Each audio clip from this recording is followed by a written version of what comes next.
Agriculture is obviously very important for nutrition and for health, economic reasons, as well as the direct nutritional aspects.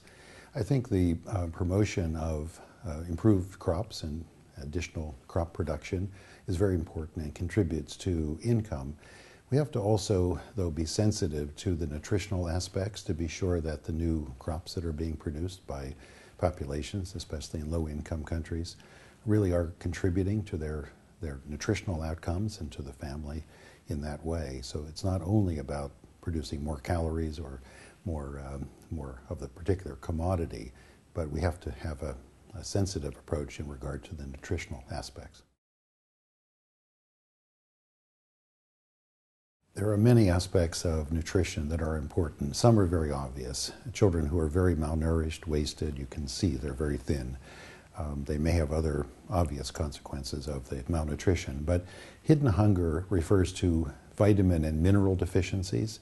These deficiencies are not always obvious, but they result in poor growth of children, poor intellectual development, and many other aspects such as anemia, reduced resistance to infections.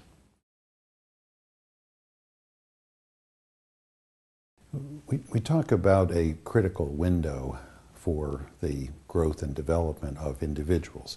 That critical window is during pregnancy in regard to fetal development and the first 2 years of life when the growth of the child is very important. And this refers to brain growth, to the physical size, to many other aspects of the child maturing and using the nutrients for development. So that critical window of pregnancy and the first 2 years of life we call the 1,000 days. And this is where we need to pay attention to how can we improve the nutritional conditions.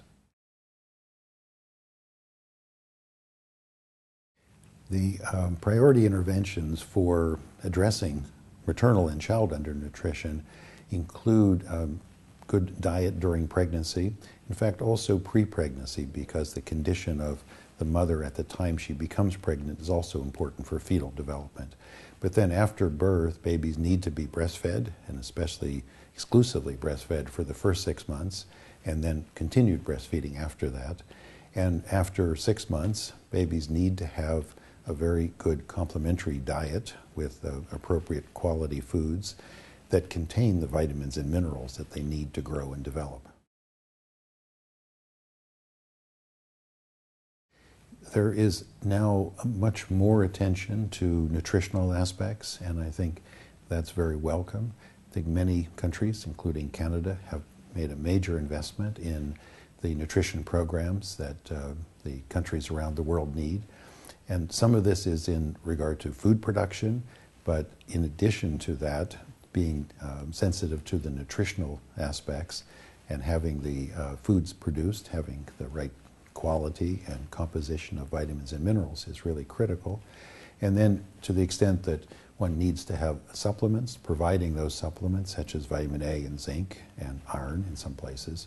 So these are important interventions, and I think we're seeing them being scaled up. We're seeing more investments going into them, and we're seeing the countries themselves play a very important role in implementing these programs.